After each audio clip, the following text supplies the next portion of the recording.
I just want to warn everybody right now that the topic today is a difficult topic, and you might want to watch it, but you might not want to watch it because we're going to be talking about three strategic steps to crush the ego, and I'm just telling you that your ego's not going to want to hear these. It's not gonna like it. It's gonna tell you it's a bad idea. Yeah, it's gonna come up with all kinds of reasons why this is not going to work. So, I had this moment where I was watching something unfurl before my eyes, and I was like, oh my gosh, this is gonna kill me. And I thought, who just said that? Me or my ego? And if it's my right. ego, I'm gonna keep going. So let me just say at the outset, I'm not gonna get into this too far, but you know, we need to know what actually it means to crush the ego, what the ego is, Yeah. and so I'm gonna just say at the outset that my definition of the ego, we're not using the psychological definition of the ego or Freud's definition of the ego. And my definition of the ego is the combination of the limbic system and the default mode network that produces a narrative in your head. And we're not going to get into that too much today at all. But Yeah. You it's have in other videos. yeah, and I'll try to link something to the end of this that explains the brain part of this. But Hmm. it's all about the voice in your head and where that voice comes from and what impact it has on us. And Hmm. I'm going to define the ego, but from a brain standpoint, it's prompted by the limbic system, and the narrative then is engaged in the default mode network. So, all right. So Oh, why do we want to defeat the ego? Now, I added this slide kind of late because I thought everybody probably knew this, but I thought that's one of those mistakes that beginning YouTubers make. They make assumptions. we've been doing this for like 2 years now, so we're not totally beginners. Although I would say too that like people might resonate with three or four of these, but totally ignore that the rest of them are on there, or not even have realized, or things like that.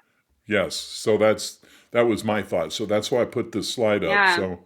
So why defeat the ego? Because it's prohibiting spiritual growth. Um, uh, overcoming the ego is the key to psychological health, and I can tell you as a therapist that mental processes are absolutely dominated by what we're going to define here as the ego. Hmm. And creativity and flow is something that I've just begun experiencing even more than ever before in my life.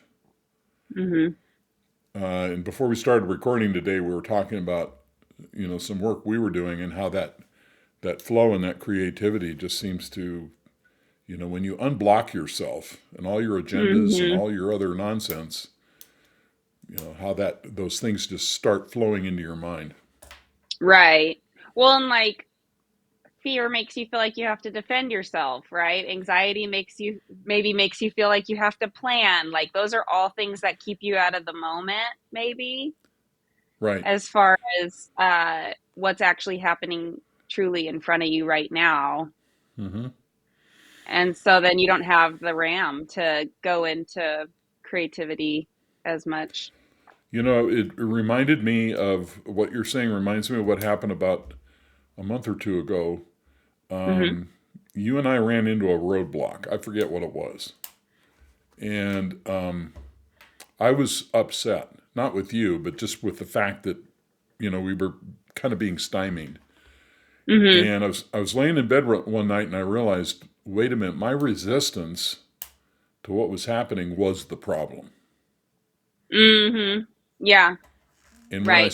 when I saw the resistance and I was able to let that go, it's just like my whole perspective on the issue changed, Hmm. Yeah, and it suddenly just got easy. yeah. So another reason is to defeat the ego is peace of mind. And then, you know, maybe leadership and mastery is not the right way to say this, but if you really want to engage passionately in your life's mission, you're not going to be able to do it with the leadership of the ego for sure. Mm-hmm. Mm-hmm. So leadership and mastery kind of sounds, like so much of this motivational stuff you see on the internet, but what if you're a painter? Well, it can unleash that creativity and that flow and give you a sense of mastery over the process that you're in. Just enter Okay. into a flow state probably a little easier, maybe. Yeah, exactly. Mm-hmm. So, all right, what is the ego? So, number one is pride. And this makes us unwilling to admit mistakes or accept criticism. As a therapist, I can tell you one of the biggest stumbling blocks of pride in the process of personal growth is when you catch the vision of the transformation, but you won't let yourself do it because you have to let go of your agenda to do that. Mm-hmm. And this is very difficult for most people. It's when they have that initial breakthrough and they realize this whole thing going on in their head is bullshit and it's not right and it's not leading where they want to go. They still want to hang on to it because they're having a battle with their pride and their ego. Do you think some of it would be just not being sure what comes in the future or things like that? Like it's not so much that they think it's good, but that they don't know what else to do. Well, the ego wants them to hold on to where they are, but what you're saying is Right. correct. When Yeah. people see what's on the other side of the Okay. transformation, they also have to realize they have to let go of the drama that they're so Yeah. used to, and then they get You know, scared. what's so interesting is like in sessions when so for anyone who doesn't know, I do craniosacral therapy, which is a nervous system focused body work. But when I am working on people, they will have these little mini epiphanies about, how they want to apply that to their life, and it is a pretty common question will come up is like, well, what if I'm nothing without that? That's that's Or yeah, or right, like, how will I know what to do if I don't do that? And it's like the right. truest part of yourself, but butting heads with maybe one of the oldest parts of yourself, So like an old habit pattern. I forgot to say that this is mastering thought, where we talk about the mind, marriage, and mental health. And but what you just said is very important. And I want to make a point about that, and I'm trying to remember what I was going to say, but I can't. Oh shoot. Oh, It'll it'll come come to back. me. It'll come back. Oh, oh, I know what you said. The ego is worried that we're going to be nothing. Mhm. And of course, the truth is we are nothing. Mhm. And if you break that down, you realize we are no thing. All the things are things we can observe, and we're the only thing that cannot be observed. So we are nothing, no thing. But the ego doesn't like that Mhm. because it wants to be special. All right. Mhm. So Mhm. in addition to pride, the ego is self-centered, can't see any perspective but its own. It's the ego sensitive to criticism. It doesn't want to hear feedback from in any other framework because everything sounds like criticism. Mhm. I have this problem. The Yeah, I ego is know. I'm just kidding. That's totally a joke. Anyway, so carry on, Mark. so since we have no self-awareness of our emotional reactions, we justify our reactions and behaviors all the time. That's coming from the ego. Yeah. Justification. Oh, interesting. Okay, so I've been saying to Brett my husband more recently, sometimes I just feel like people do whatever they want and say whatever they want to justify it. Right. And he'll say he thinks that's painting it too in too broad of strokes. But so maybe I really mean when the ego is involved or something. I don't know. Well, here, think about this. Since most of us have no clue what we're doing or why we're doing it, we have to justify it. We have to make up a story in our heads that makes sense. Right. Why would we do this? Mhm. And so that's called justification. And people's justifications come from their ego, and they usually make no sense and have no basis in reality at all. Okay. And by the way, Okay. where I'm coming from is I've been a marriage family therapist for 25 years. And so this is based on my experience with, coming close to 5,000 people over the years. So, Yeah. all right. What else is the ego? Blame. And the way this manifests itself, that's really odious, especially in my therapy practice, is people become an expert on everybody but themselves. Mhm. So if you want an expert analysis on somebody's husband, just ask the wife. Mhm. Right, right. But what I tell people is I'm actually not interested in what you think about them. I'm interested in what you're discovering about yourself. Mhm. The ego doesn't like that. Yeah. And a lot of Um all go ahead. well, so I was reading this book on manipulation not too long ago, and it was, I feel like maybe could be tucked under blame, but like being a victim. And it was like making the point that like no one can make you be a victim, that like you have Hmm. to choose to take on the role. Right. And um and I think it's easy to blame other people when you are considering yourself a victim too. Like when you're accepting the role and then pointing your finger back. The ego loves to be a victim.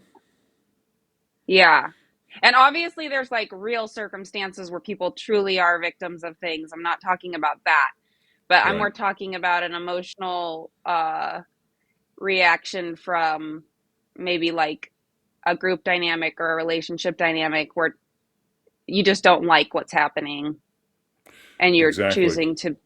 you're choosing to have like the weakness in the relationship or something. That's a smart point. The example I like to use is say a couple comes to see me and he's a drunk and a womanizer and he's violent and he can't hold a job and she's beautiful and loves Jesus and reads her Bible every day. Okay, which one of them is the victim? Right. And so if I see her as the victim, first of all, I'm failing my job as a therapist.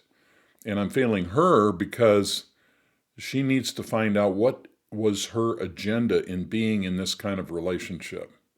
Right. Yeah, So, she was looking for something whether she realized it or not. exactly, right. Now, Yeah. that doesn't make it okay. That's not the point.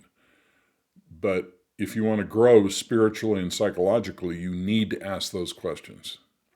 Mhm. Right. So, insecurity, people think their feelings come from outside of themselves. And so, they have this horrible feeling, and so they're dismantling everything in the garage, looking for evidence they're being cheated on, and it never occurs to them they might have a little insecurity. So Mhm. they're Right. they're going through records that go back 20 years trying to find the source of their own insecurity, which is inside of themselves. Right. Okay, what is the ego? Oh, we hope you like and subscribe because Mhm. there's Sunny, Christina's dog, and Sunny gets a treat for every new subscriber. Yep. She got 5 treats last time and she was very happy about it. And she told us we should try this idea again. Is she there? Sunny is here. She might be. Let me see. Zubu.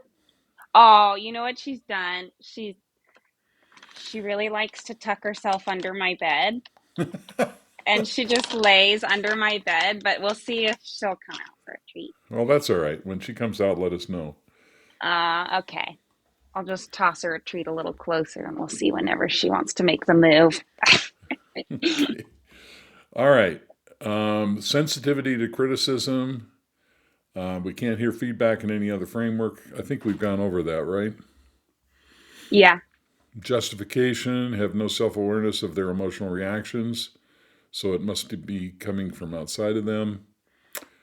You know, Go ahead. yeah. Anyway, well, I'm trying to remember if it looks familiar from us talking earlier or us talking now.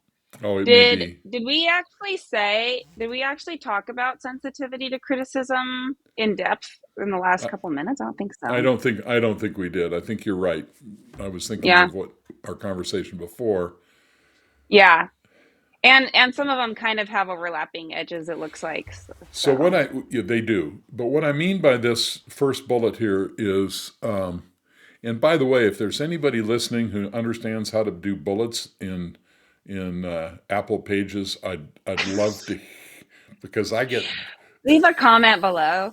yeah, I'm just completely Identify yourselves, mystified. please. That's Sometimes they funny. come up as circles, and sometimes they come up as little dots. I don't understand it. Interesting. Yeah. Anyway, all right. So here's the point I'm trying to make about this is it doesn't matter what you tell certain people. For instance, if I said, Christina, you've got a little lettuce on your lip, Oh, I was going to show and you all my teeth. and if and if you're sensitive to criticism, you would think I was criticizing you, and I'm saying no, you've got lettuce right here, and you might say, well, I washed my face this morning. Don't I look okay? And Yeah. so people just morph things into criticism when it's not criticism at all. Right. Yeah, you can only hear it one way. And then, of course, the classic justification is they have no self awareness of their emotional reactions. And so they assume their behavior is justified because the other person did something. Mm-hmm. So I Mm-hmm. would The not look have. what you made me do. The That's look what you right. made me do attitude. Yeah. Yeah, right. Which is Yeah. very prevalent in the people I see in my office. Okay. Okay, here's some other aspects. No compassion. We have no understanding what it's like to live with ourselves. Mm-hmm. And if we really understood what it's like to live with me, that would immediately engender compassion because of what the other person has to put up with all the time. Right. Right. Absolutely. Yep. And of course, another thing is being right. The ego loves to be right. It needs to always be correct in arguments or discussions, sometimes leading to the dismissal of the other person's viewpoint. Sure. We've Yeah. got we've got an epidemic of that in our country right now. I heard this great topic conversator question that was, would you rather be right or happy? That's right. Exactly. Yeah. Yeah. Yeah. I like. Would you rather be right or be aware? Mm. Yeah. Okay, here's some other excuses: shifting Ugh. responsibility, justifying, rationalizing behavior, trying to mitigate guilt. And the bottom line, here's the bottom line, is since the ego mind comes from the limbic system, which is based in survival, it will sacrifice anybody so that you can survive. So what's motivating all of these things is the fact that I want to live and I don't care if you die because I'm going to live, Yeah.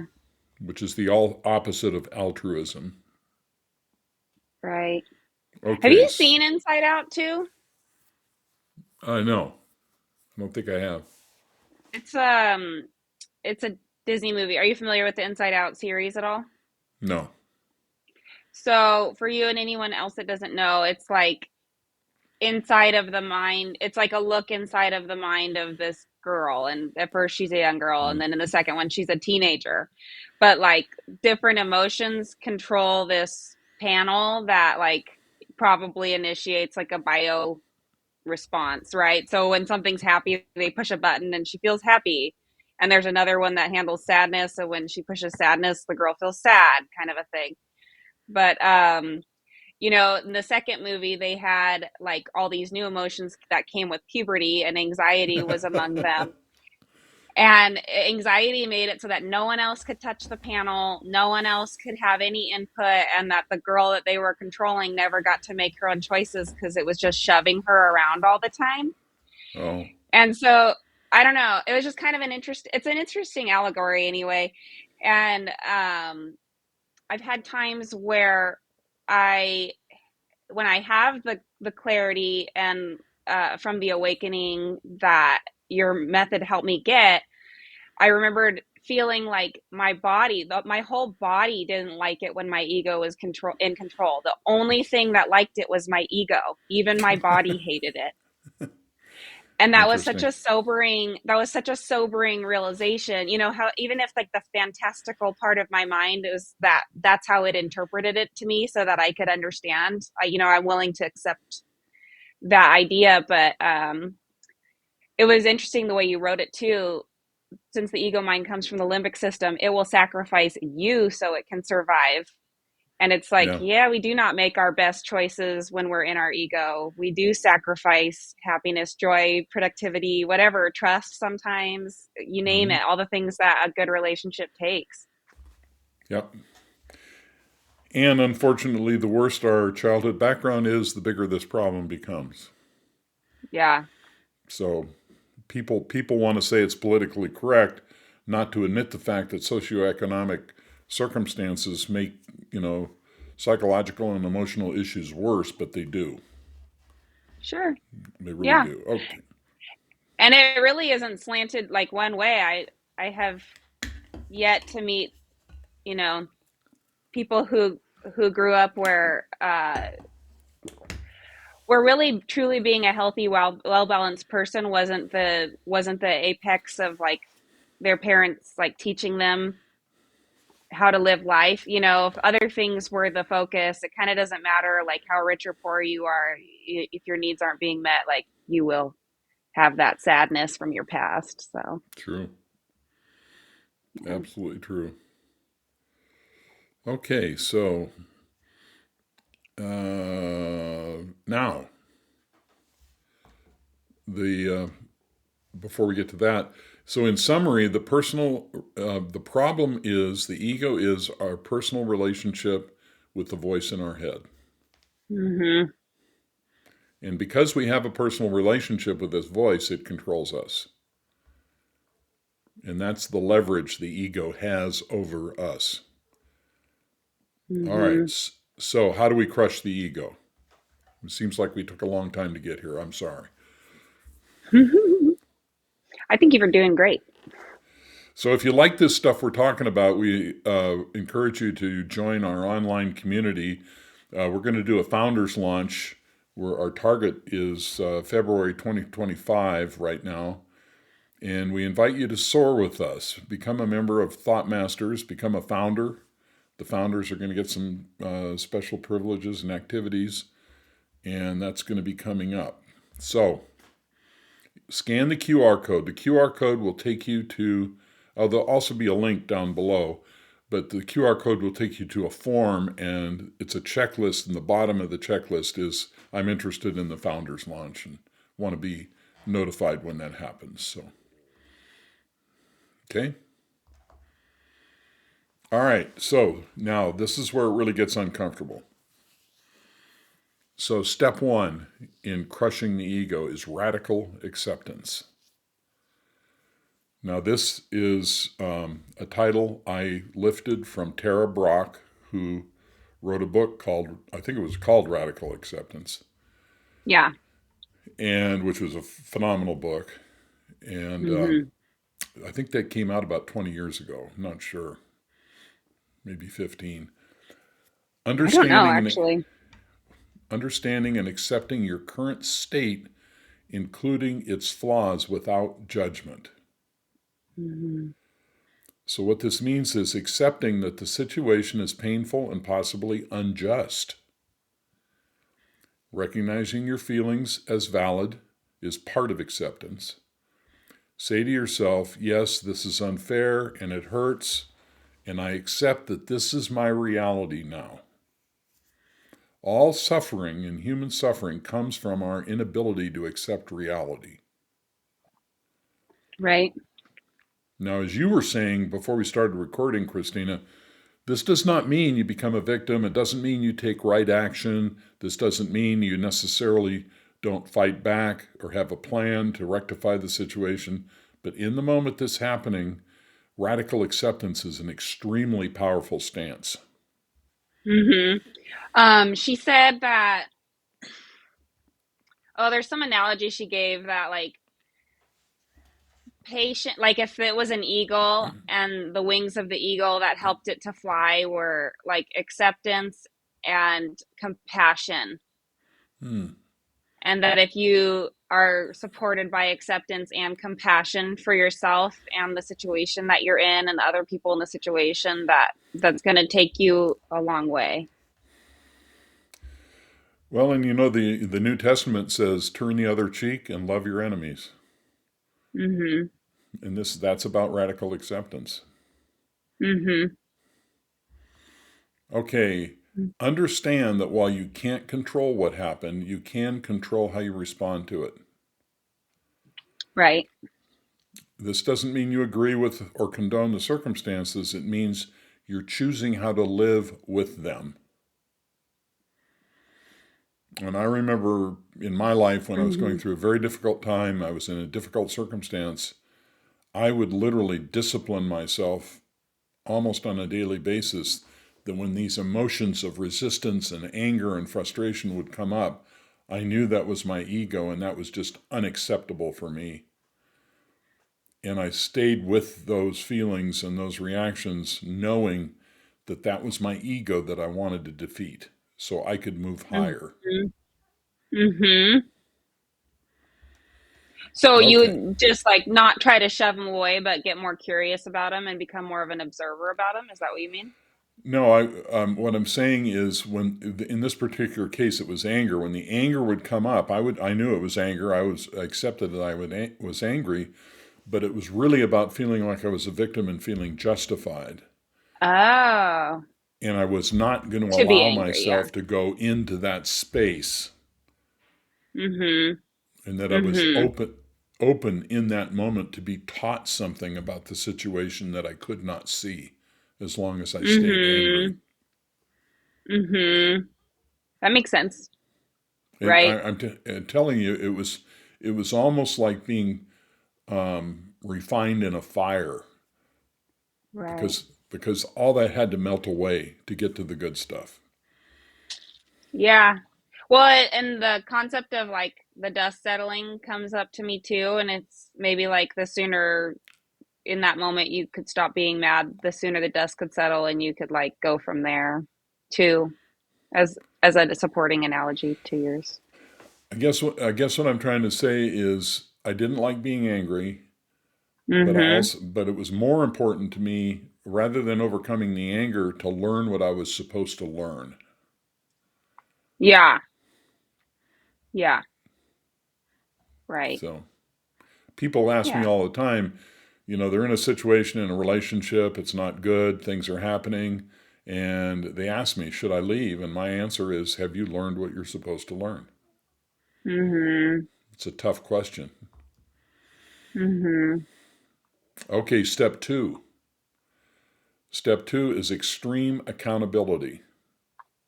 This means taking full responsibility for your actions, decisions, and this is very hard to hear, and the situation you're in. Because you're Yeah. in this situation, you know, it's like, you know, people ask me sometimes, how did I get to Bakersfield? And I say, well, through a series of poor decisions. So You're silly. My parole officer told me I had to live there. No, I love Bakersfield. It's great. It's a great place. I'm like, they don't know that we're the ones that go there every time we need a big store, or every Yes. time we want to go out to more than a choice of 5 restaurants or something. Right. So, Yeah. All right. uh, So, I want to make a point about that last one too. okay, go This ahead. is this is such a big deal. Like, I think that it can be easy to miss how we can take the full responsibility for things. Like, especially having grown up in a home that I've come to realize was much more manipulative than I realized. Um, the bad habits that other people wouldn't take responsibility for, I had learned was like murky when it came to responsibility there. And I actually had to learn, I had to go back from the beginning and learn what is a person supposed to be responsible for and what does that actually look like to even begin to take these point A, B, and C to apply them. So if I guess that part doesn't totally match up for you, if you think you really are taking full responsibility for these things and yet it's not helping, then maybe that part can get relooked at by you and see if you're missing anything. But That was what it was for me.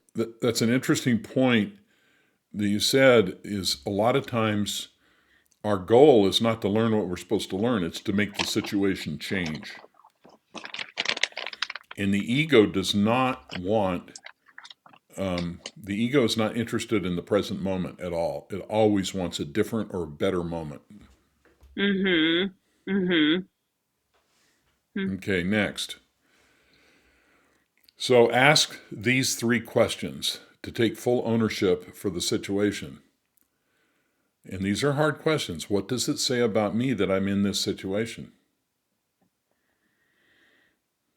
Now, if you don't answer Mm-hmm. this question, guess what happens? Nothing changes. That's right. The situation will just repeat itself. You'll just cycle Yeah. back through it. Even if it seems like you're the victim, if you don't answer this question, you'll be right back in it. Oh, I know. Next next question, do I have a role that I cannot see? Mm-hmm. So getting back to the couple where he's the drunk and the womanizer and violent and can't hold a job and she's beautiful and loves Jesus and reads her Bible, the question would be, we all know what he's doing, but does she have a role that she cannot see? And I'm telling you, the internet is full of people who feel they've been wrong and they're not going to look and see what their role was. Not interested at all. Yeah. And then the last question I think is extremely important is how does this relate to early childhood emotional learning? Mm-hmm. Because that child is still making our emotional decisions for us. Right. These seem like good questions to do the trick where you write the answer with your non-dominant hand, Mm-hmm. Remember, that reminds me of right? the book, Drawing with the Right Side of Your Brain. Mm-hmm. I Yeah. think that exercise was in there. Uh-huh. Yeah, and I'm left-handed, so I always draw with the right side of my brain. You're I left-handed? I am too. am. Ah, I feel like we need to make a club, you know, for all of us lefties out there. Isn't it like 10% of the population? We are a little more smart. Yeah. I just meant we're a smaller selection of the population, but All right.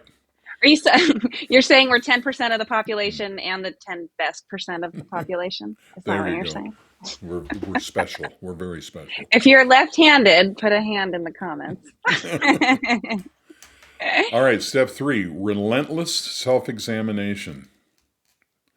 Boy, is this a challenging one. And this isn't Continuous to be confused with rumination. No, this is not rumination. This is continuous deep introspection to understand your motives, desires, and feelings. And let me just say this, those of you who watch our channel, We talk about a thought watching exercise that creates an awakening. And when you've gone through that awakening, this step is easy Mm-hmm. because you instantly know what your motives and feelings are. But prior to awakening, people struggle with knowing their motives, their desires, and their feelings. So Right. here's some practical steps. Daily check-in. Set time aside for introspection every day, asking, why do I feel or think this way? And I would add to that, what does that have to do with my childhood? Mm. So, I'm sure the answer would be different times for different people, but are there certain kind of like headspaces you want to make sure you're in when you ask that question, or is there like, I don't know, anything that could make that more strategic, or just leave it simple? No, I think what you're saying is leads to a very good point. You need not to be in an emotional state. Mm-hmm. Wait until everything's over and there's no drama going on in your head, and then just challenge yourself to understand why you're in this space, why this drama Mm-hmm. is happening, and what that says about Mm-hmm. what you think or feel.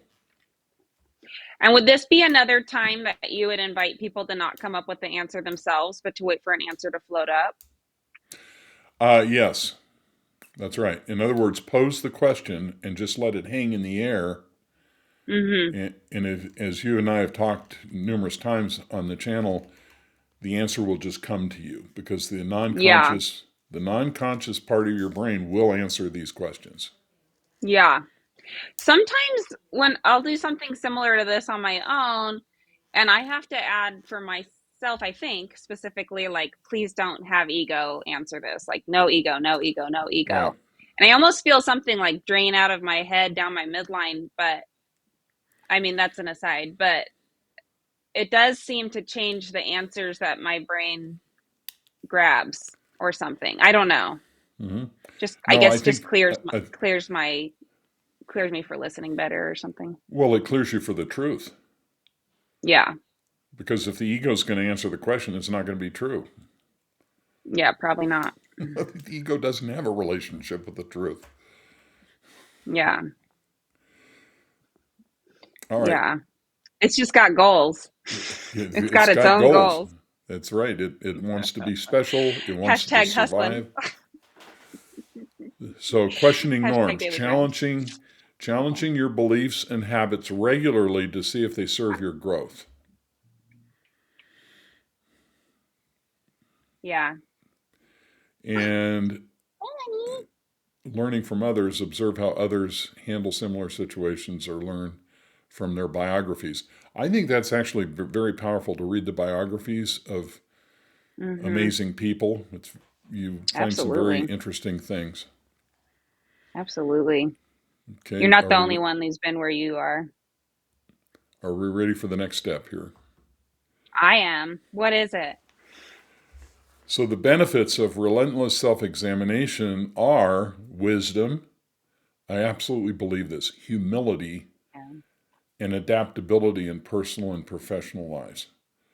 And Mm-hmm. I think the big ones here are humility and wisdom because the more you crush the ego and the more you Mm-hmm. make it unacceptable to live in that space, the more the humility of doing that produces a wisdom in your life that can't be produced any other way. Mm-hmm. Right. Well, a prerequisite is that you're honest with yourself about what it's like to be with you. That's right. Right. And Yeah. how maybe you've contributed to things to make them worse. There's just really no way to not, face those things without being humble. Well, the more you challenge the ego, the more you know that you don't know. Yeah. And that creates humility. And then from that humility, Mm. this fountain opens up of wisdom where the knowing comes. Right. Right. And just because I don't know if we're getting new ears, but humility also doesn't mean that you beat yourself up. Got, Humility means you're no, thinking about yourself less, that right. you're aware. So Yeah, like it's getting it stuck into self despair is also lack of humility. or guilt. Yeah, guilt. Okay, so to recap here, strategy 1 is radical acceptance. Strategy 2 is extreme accountability. Strategy 3 is relentless self-examination. And boy, I'm telling you, if you commit to these three things, it will completely change your life. Mm-hmm. So good. Yeah, and it's like it's like a three-legged table. You do need all three legs. Mm-hmm. Yeah, Yeah. I would I would say there was one in particular that took me a lot longer to come to, uh, and it was my husband's biggest complaint. And then as soon as I clicked that into place, um, our conversations really started being a lot more productive. Yeah. So I hope this view of the ego has been as interesting and enlightening as it is challenging. Because Hmm. I know we want to feel special, we want to be right, and but this really goes to the core of what keeps human beings down. Yeah, right. So Keeps keeps stress high or dysfunction high. so if you want to read more about these things, I've written 3 books. Um, the Dance of the Lion Unicorns about relationships. Mastering Thought is about the thought watching exercise we have discussed here. The dance book is available on Audible. And if you want to contact us for any reason, just scan this QR code. Now, I did run across somebody the other day who didn't understand how the QR codes work. All you do is just point the camera of your phone at the QR code, and then the URL for the form will just pop up, and you tap that on the screen of your phone, and it takes you, or on your Right computer, it there. takes you right to the form. You can also take a screenshot of it and forward it to people too, Yes. if that's convenient for you to share that way. And, you know, please, please consider becoming a founder in our online community Hmm. because that's going to be happening here very quickly. Yep. In We're our, gonna be able to get real deep together. that's right, and you're going to get support from a lot of people who've been through this process Yeah. and understand it. And hearing different points of view is often very helpful. It would actually kind of be like a shorter way to hear biographies, really, actually, kind of just thinking about that. What do you mean? I didn't quite catch what you meant. Oh, like how you were saying, to crush your ego, it helps to read biographies. Hmm. And I'm just thinking about like in the forum, that would be a place people would write a snippet of a biography about themselves, That's you know? correct. That they talk about So, themselves, their lives, how they came to these understandings, yeah, because these are ordinary people. right, These are not graduates of the ashram or anything like that. These are ordinary people right. with real lives and real problems that have discovered the principles we teach here that have completely transformed their lives. Mm-hmm. Yeah, that's cool. All right. So let us know if we can do anything for you. We'd love to hear from you in the comments or Mm-hmm. request our assistance in any way. Oh, should we make sure Sunny gets to have her treats before we go? Oh, sure. Sunny, Let's see. you want Oh, to come up? there's Can you do there's Sunny. paws? Could you do paws? Here's my pretty girl. Here's my pretty girl. You a happy girl? Yeah. She says, thanks for helping me get treats, everybody. This is my favorite part of the week. Well, that's a lot of subscribers. Sunny thanks you. All right, we'll say goodbye to Sunny and we'll start All right, working here Sunny. on our next project. Yeah. Everyone have a good week until next time. Thanks so much. Bye bye.